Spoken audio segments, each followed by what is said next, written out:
Everyone, this is Anitha Sakthi. Mission little ஆப்பிளோட episode number 21. வாங்க இன்னைக்கான எபிசோட்குள்ளே போயிடலாம். நம்ம ஹீரோயின் நிகழ்காலத்தில் செய்கிற கேக் டைப் எல்லாம் செஞ்சுருப்பாங்க. அப்புறம் இது பேர் கேக்குன்னு சொல்லுவோம். எங்களோட உலகத்தில் பர்த்டே அப்போ நாங்கள் இதை வெட்டி தான் சாப்பிடுவோம், வேறு எதுவுமே சாப்பிட மாட்டோம். உனக்காக செஞ்சு என் கையில் எவ்வளோ டேமேஜ் ஆகிடுச்சு தெரியுமா? எனக்காகவா? Thank you dear. பரவாயில்ல டார்லிங். சரி, செலிப்ரேஷன் ஸ்டார்ட் பண்ணலாம். முதல்ல ஒயின்லேருந்து ஆரம்பிப்போம். வெளியில் உங்களுக்காக வெயிட் பண்ணிகிட்டு இருக்காங்க போல். வெயிட் பண்ணட்டும். இப்போ என்ன பிரச்சனை? எனக்கு உன் கூட தான் செலிப்ரேட் பண்ணணும். ம், சரி, ஷியர்ஸ். சரி, நீங்கள் ஏன் போய் அவங்க கூட அடிக்கக்கூடாது? அடிக்கணுமா? யாரை அடிக்கணும்? எதுக்கு அடிக்கணும்? எனக்கு புரியல. அடிக்கிறதுனா அந்த அடிக்கிறது இல்லை, நான் சொன்னது ட்ரிங்க் பண்ணுறது. நான் இதுக்கு முன்னாடி உங்களுக்கு காமிச்சிருக்கேன், இப்போ கூட காமிக்கிறேன் பாருங்க அப்படின்னு சொல்லிட்டு ஹீரோயினி ஒயின் குடிப்பாங்க. இதுக்கு பேர் தான் எங்கள் உலகத்தில் அடிக்கிறது. ஓ அப்படின்னு சொல்லிட்டு நம்ம ஹீரோ மயங்கி புத்துன்னு விழுந்துருப்பாரு.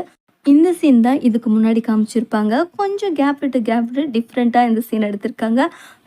பீட்சா, லிட்டில் ஆப்பிள், உனக்கு என்னாச்சு? உனக்கு யார் பாய்சன் வச்சது? நான் வைக்கலையே அப்படின்னு சொல்லி பார்த்துட்டு இருக்கும் போது தான் பின்னாடி இருந்த ஒரு ஆள் நம்மளோட ஹீரோயினை மூக்க பத்துவாங்க. போன எபிசோட்லேயே அது யாருன்றதை நான் சொல்லிட்டேன், நம்மளோட டேங்க் தான். இவங்க நினச்ச மாதிரியே வில்லன்கள் வந்துடுவாங்க. இவர் செஃப் சாங் இதே இடத்துல இருந்து இவரை பழி வாங்கலான்னு வெயிட் பண்ணிட்டு இருந்தாரு. எங்கடா போனீங்க அப்படின்னு சொல்லி காத்துட்டு இருக்கும் போதே ஆட்களை அவங்கள சரௌண்ட் பண்ணிடுவாங்க. நம்மளோட ஹீரோவும் வந்துடுவாரு. Chef song நீயுமா? ஃப்ளாஷ்பேக்கில் நம்ம டேங்க் ஹீரோ சொல்லி தான் போகிற மாதிரி போயிட்டு வந்திருப்பாரு. சின்ன யாரும் பார்க்கல பீட்சா, நான் ஒளிஞ்சிருந்துட்டு நைட் ஆன உடனே தான் உள்ளே வந்தேன். சரி, நம்ம நினச்ச மாதிரி நாளைக்கு பிளானை எக்ஸிக்யூட் பண்ணிடணும். இன்னைக்கு ஒரு விஷயம் நடந்தது. என்னை கொல்றதுக்காக இந்த அரண்மனையில் இருக்கிற ஒரு பனிப்பெண்ணைக்கு எனக்கு பாய்சன் வைக்க ட்ரை பண்ணா. அதை நானும் யாரும் கையும் காலமாக பிடிச்சிட்டோம். நான் அவளுக்கு பின்னாடி இருக்கிற மூளை யாருன்னு சொல்கிறதுக்கு முன்னாடியே பாய்சன் சாப்பிட ட்ரை பண்ணி நான் அவளை அடிச்சிட்டேன். எனக்கு தெரியல இன்னும் எத்தனை பேர் இதுக்குள்ளே இருக்காங்கன்னுட்டு. எனக்கு யாரை நினச்சாதான் கவலையாக இருக்குது. என்னால் அவளை டேஞ்சரில் சிக்க வைக்க முடியாது. நீ அவளை சேஃபான ஒரு இடத்துல இந்த பிளான் முடிகிற வரைக்கும் பாதுகாப்பாக வை. சரிங்க பீட்சா. அதுக்கப்புறம் தான் அந்த பிளானால் நடந்திருக்கும். நம்ம ஹீரோயின் இப்போ எங்கே இருப்பாங்க அப்படின்னா, முழிச்சு பார்த்த உடனே ஜெயிலில் தான் படுத்திருப்பாங்க. நான் எப்படி ஜெயிலுக்கு வந்தேன்? மேடம், உங்களுக்காக ஃபுட்டு. ஹே, என்ன ஆச்சு? நான் ஏன் எங்கள் ஜெயிலில் இருக்கேன்? என்னால் அதை இப்போ சொல்ல முடியாது மேடம். நான் என்ன கேட்டுட்டேன்னு சொல்ல முடியாதுன்னு போகிறான். எக்ஸிய பிங்கு, என்னை பிடிச்சிட்டுன்னு பெருசு சந்தோஷப்படாத. நான் இன்னைக்கு போனா உன்னை கொல்றதுக்கு ஒரு கூட்டமே பின்னாடி இருக்கு. முதல்ல இவனை இங்கிருந்து கூட்டு போங்க. அதுக்கப்புறம் இவனை விசாரிக்கிற விதத்துல விசாரிச்ச உண்மை வரும். எந்த உண்மையும் வராது. பேசாம என்ன கொன்னுடு, அதான் உனக்கு நல்லது. வரவன் போறவெல்லாம் கன்ஃபியூஸ் பண்றான். உண்மையான மூளை அது எங்க இருக்குன்னே நமக்கு இன்னும் தெரியல. யாரு தான் இதெல்லாம் பண்ணிட்டு இருக்கா? அந்த பனி பெண்ணும் வெஸ்டர்ன் சிட்டிலேருந்து வந்தேன்னு சொன்னான். அவ பழி வாங்குறதுல ஒரு நியாயம் இருக்கு. இந்த ஆளு இவன் நம்ம நாட்டை சேர்ந்தவன். இவன் என்னைய பழி வாங்கிறதுக்கு அப்படி என்ன இவனுக்கு ஸ்ட்ராங்கான நோக்கம் இருக்கும்? யாராச்சும் இவனை மிரட்டி இருப்பாங்களா? பீட்சா, உங்களுக்கு ஒரு லெட்டர் வந்திருக்கு. என்ன லெட்டர்? யார் அமிச்சது?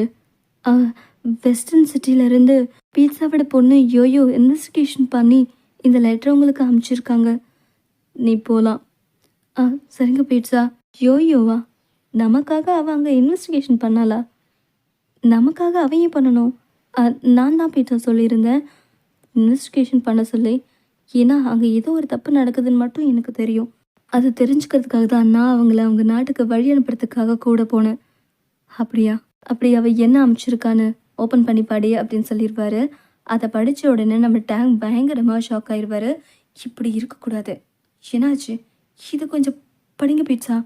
என்ன அப்படின்னா, நம்ம ஹீரோயினோட அக்கா இருக்காங்க இல்லையா, மெங் ஹியார், அவங்க தான் குற்றவாளி.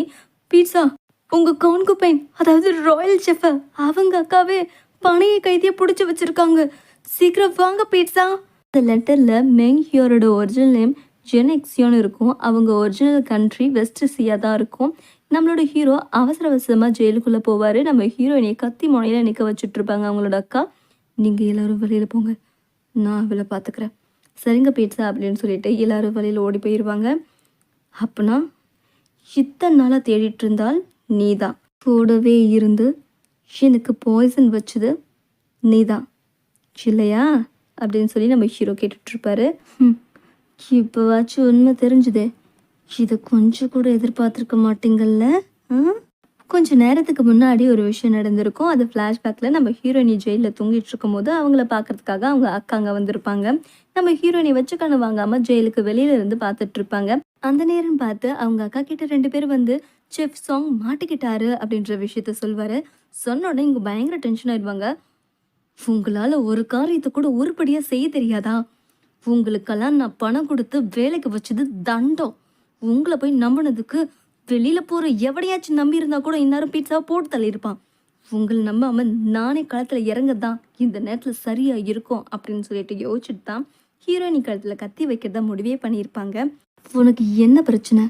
சொந்த தங்கச்சியை கொல்லணும்னு நினைக்கிற? யார் சொன்னா இவன் என் தங்கச்சின்னு?